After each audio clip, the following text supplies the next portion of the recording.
Something unprecedented is happening across Africa, but some of you are not even aware. It's already clear that President Traore of Burkina Faso is a remarkable leader. Since he became President of Burkina Faso, he has stolen the hearts of every African both within and outside the continent with his patriotic stance. His leadership styles and numerous actions have given ordinary Africans hope of a brighter future for the continent.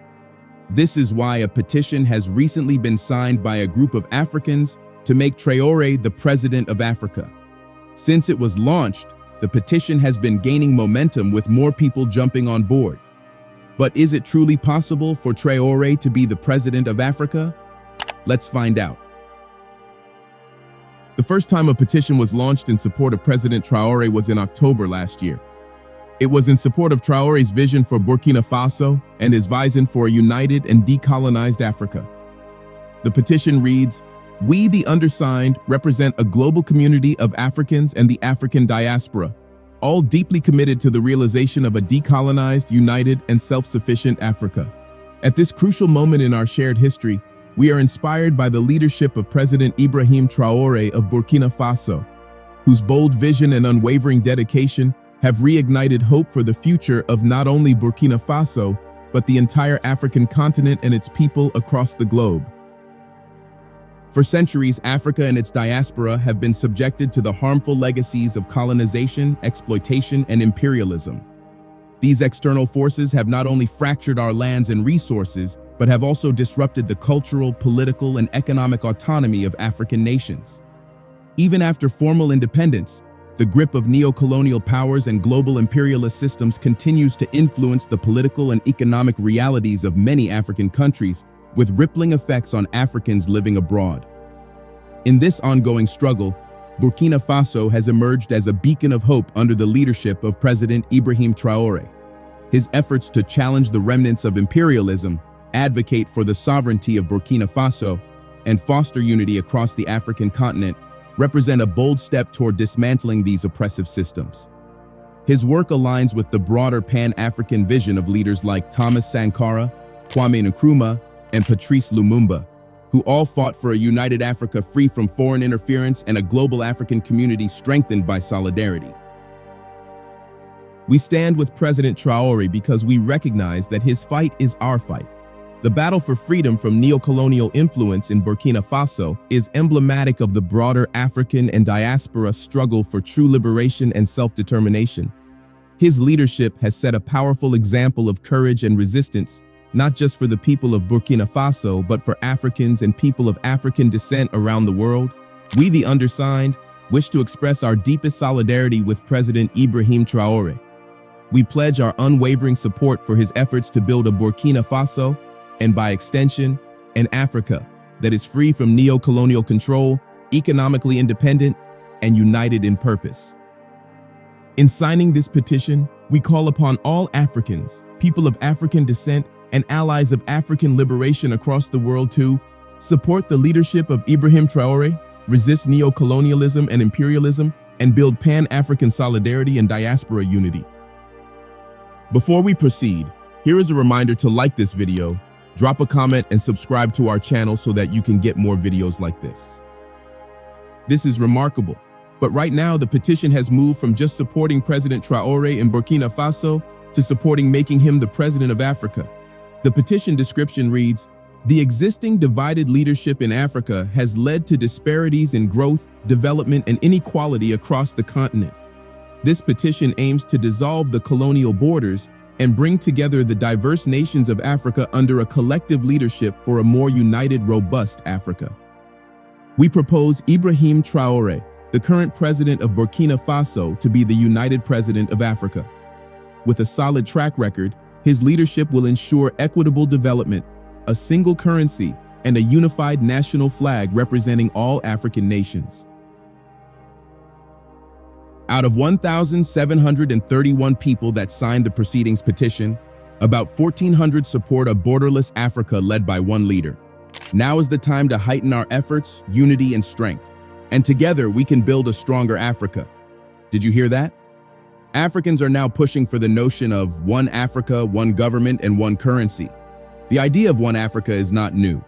Pan-African leaders like Kwame Nkrumah, Muammar Gaddafi, and Thomas Sankara previously advocated for a United States of Africa. Gaddafi was even ready to launch a single Pan-African currency based on the Libyan gold dinar with 143 tons of gold accumulated over the years. But he was unfortunately killed by the administration of US President Obama and Hillary Clinton. Since then, the idea of a single Africa has been discarded. What we have heard over the years is countless talks about African unity, sponsored by the African Union, which currently has no backbone. But now the idea has been revived, and it's been revived by ordinary Africans desperate for a change. Since its release, the petition had it gain momentum across social media platforms. Hashtags like Traoré for Africa and African Unity have trended on Twitter, TikTok, and Facebook, attracting millions of supporters. The digital movement reflects growing Pan-African sentiments and a desire for systemic change. But what have been the reactions to the petition? The petition has received mixed reactions from political analysts, African leaders, and the general public. For those that support the petition, they argue that the current leadership across Africa has failed to address key issues such as poverty, corruption, and foreign exploitation. Critics, however, believe that a single African leader is an impractical and unrealistic vision, citing the African Union's inefficacy in implementing such a political shift. The most interesting reaction, however, is from governments across Africa which have largely ignored the petition, as many view Traoré's leadership as a challenge to the status quo. These corrupt leaders certainly would not want the idea of a single Africa because it would mean that they would lose access to the power and influence they have accumulated in their countries. It's the exact same thing that happened to Muammar Gaddafi. It is well known that it was members of the African Union that called on NATO to intervene in Libya, which led to the death of Gaddafi. So, is the idea of a single Africa feasible with President Traoré as the leader? In our opinion, it is not. While the idea is a remarkable one, there are so many challenges and obstacles for this to happen. One of these challenges is the fact that Africa consists of 54 sovereign nations with distinct political systems, ideologies, languages, and interests. Unifying them under a single presidency would require extensive constitutional and diplomatic restructuring. Each of these 54 sovereign countries, in turn, have different tribes with their own ideologies and culture. In fact, it can rightly be said that grouping these tribes to form a country is the cause of civil wars across the continent. Take, for instance, Nigeria. Nigeria has over 750 tribes, but since independence, only 2 tribes have been in charge of the leadership of the country. This was the major cause of the Nigerian Civil War of 1967 to 1970, when the Republic of Biafra, made up of the Igbo tribes, decided to form an independent state. What about Mali? The current insecurity in Mali, which has spread across the Sahel and has been hijacked by Islamist insurgents, started with some members of the Tuareg tribes demanding for an independent state. The same can also be said of Rwanda and the DRC. So, if after 60 years of independence, African countries have not been able to unite the numerous tribes that make up their countries, how possible is it for all African countries to come together as one? Beyond this, let's talk about so-called African blocs, which supposedly are to be symbols of a united Africa. These blocs, like the African Union, have failed to achieve peace and unity across the continent. There are numerous reasons for this, but one of the prominent ones is the fact that the African Union is not independent. The African Union, formerly called the Organization of African Unity, was founded in May 1963. It wasn't until 2002 that the name changed to the African Union under the leadership of Muammar Gaddafi. The OAU, as it was called at the time, was a symbol of the liberation of African peoples and their hope for a happy future. The main message was putting an end to foreign interference, and the only way to make that happen was a unified Africa, with a strong voice on the international stage. So, the African Union was designed to help safeguard peace and stability on the continent. However, it's been more than 60 years and almost everyone can agree that the AU has failed in its objective. There is no peace and neither is there stability in the continent. Several African countries such as Mali, Niger, Burkina Faso, Sudan, the DRC, and the CAR, are battling with severe insecurity crises. The economic development of the continent has stalled, and some may even say declined. Millions of African youths are leaving the continent in search of greener pastures in Europe through dangerous routes. In simple terms, things have gotten bad. Yet, the African Union is still in existence. What has it been doing? According to some African analysts, the African Union is an organization that primarily represents the interests of the powerful. It is toothless and ineffective, and it repeatedly proves itself incapable of ensuring prosperity, security, and peace for all Africans. The situations in the Sahel region, Sudan, and Tigray reflect how ineffective the AU has been. There are armed conflicts in about 20 countries in Africa, yet the African Union seems not to feel responsible. It seems the only thing the African Union does is to attend a series of meetings that yield no result. The situation is frankly pathetic. How can such an organization achieve African unity? To make matters worse, the African Union is not financially independent, but dependent on Western funding. How can an organization that was formed to put an end to Western interference in Africa depend on the West for funding? According to reports, over 75% of the AU's financing comes from external partners, particularly the European Union and individual European countries like France. Can you see the problem? This is the reason why the continent is not making progress and why the African Union has not been able to achieve much. If Europe is still funding the African Union, how can the African Union make decisions that will benefit the continent? We all know that Europe and the West do not want the progress of Africa because it would mean that they would no longer have access to cheap resources. This means that the African Union can only make decisions that will protect the interests of Europe and the West. So, under this situation, can Africa achieve a unified Africa? Besides this, African leaders have been talking about free movement over the years, but do you know that it's much harder for an African to travel across Africa than an American? It is quite pathetic that African countries prefer to open their borders to foreigners rather than fellow Africans. Although some countries like Kenya and Rwanda have begun to change this narrative, there is still a lot that needs to be done. If there is to be one Africa, African leaders will have to drop their pride and quest for power and wealth and work together to achieve it. However, if there is any leader that deserves to be the President of the United States of Africa, it is indeed President Traore of Burkina Faso. Just look at what he has achieved in Burkina Faso in less than 3 years since he became president of the country. If you compare it to a country like Nigeria, which has even bigger resources and is not battling with as much insecurity as Burkina Faso, you would know that Traore has done remarkably well. Traore deserves the position of the President of Africa for several reasons. 1. Traore has a strong anti-colonial stance. In our opinion, this is one of the most important traits that the President of Africa must possess. Majority of African leaders today are weak. While some of them have publicly denounced neocolonialism, the fact is that they are all talks.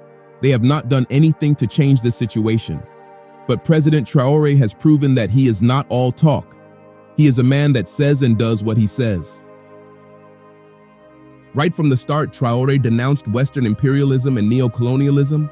But he didn't just denounce it, he made it a reality. For decades, France continued to control Burkina Faso and the Sahel. But Traore changed everything. Not only did he kick out French troops, but he also ended things with the West, preferring to deal with non-Western countries. Western media has painted Traore in a negative light, calling him a dictator and suppressor of free speech. But Traore has remained resolute and focused. Secondly, President Traore is patriotic and ambitious. One of the problems of African leaders is that they are content with the status quo. They are content with the current development of Africa, even if they may say otherwise. They are content with the poverty, high debt, and the negative image of African countries. Do you know why? It's because they, like the West, profit from this corrupt system. While the West has access to African resources, these greedy African leaders have access to wealth and power. And as long as they have that, they do not care about building their countries. This is a very pathetic situation. But President Traore is not like that. Traore is ambitious and patriotic. He loves his country and his people. This is why he has dedicated and committed his time towards developing his country. One of Traoré's dreams is to industrialize Burkina Faso. As such, since he became leader, he has launched several industries, one of which is the tomato factory. The tomato processing facility, worth $8.1 million, is located in Bobo Dioulasso. The tomato processing factory is a major stride towards promoting food security and economic sustainability in Burkina Faso. According to the Information Agency of Burkina Faso, the factory was constructed in just 462 days at the cost of 7.5 billion CFA franc. Interestingly, the tomato facility is just one of many projects spearheaded by APEC. APEC was established in February 2023 by President Traore to harness local resources for national development. And since then, it has been doing a remarkable job. During the inauguration ceremony of the tomato facility, President Traore announced that there are plans to open a similar facility in Yako in the north in the coming months. There are also plans to open a similar facility in the East Center region of Burkina Faso. All these projects align with Traoré's broader vision of economic resilience and sustainability in Burkina Faso. But it's not just agriculture. Under the leadership of Traoré, Burkina Faso is on a path toward developing and revolutionizing its textile industry in a way that promotes cultural pride. In a speech, President Traoré announced a new initiative to ditch Western attires and adopt locally made fabrics for school uniforms. But that's not all. He also halted the import of police and military uniforms from the West and declared the use of the Burkinabe locally made fabric for military and police uniforms. Traoré also implemented a policy that required all magistrates and clerks to wear faso d'Anfani, a traditional woven fabric made from local cotton during official court hearings. This is not just revolutionary, but also magnificent. However, Traoré didn't just come up with this initiative on his own. No, he took it from the ideals and vision of Thomas Sankara, the iconic and revolutionary Burkinabe leader. As you know, Thomas Sankara was known for his principles and ideals of self-reliance and independence. During his address to the United Nations in 1984, Sankara said, "We must succeed in producing more, because it is natural that he who feeds you also imposes his will. We are free. He who does not feed you can demand nothing of you." This is why he shunned loans from the World Bank and IMF, and he pushed for food self-sufficiency and textile production. In a very passionate speech delivered some months before his assassination, Sankara highlighted the vision that Traoré is now implementing and bringing to life. During the powerful speech, Sankara proudly wore one of the Burkinabe locally made fabrics as a symbol of his vision for the Burkinabe textile industry. In his speech, Traoré lamented how imported Western fabrics have overshadowed Burkina Faso's rich textile heritage. Then he proceeded to highlight why every Burkinabe citizen should ditch imported fabrics and embrace the locally made fabrics. For Sankara, the adoption of locally made textiles was not just a matter of fashion or economics, but a revolutionary act that could transform the country's textile industry completely. Unfortunately, Sankara could not achieve that vision because he was assassinated. But, like Sankara said before his death, 1,000 Sankaras would be born. And Traoré is one of those Sankaras who have decided to take Sankara's vision and make it a reality.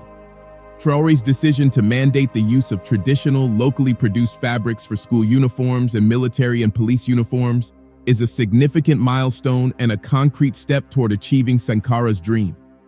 But this policy goes far beyond celebrating Burkina Faso's culture and embracing the country's cultural identity. It is also about creating a substantial and consistent demand for local textiles. To support the initiative, Traoré launched a local textile factory in Burkina Faso, which will meet the uniform needs of the citizens. This facility is, however, more than just a production center. It is actually a symbol of Traoré's commitment to self-sufficiency and economic empowerment. The factory is expected to create jobs, foster skill development, and serve as a catalyst for further industrial growth in the textile sector.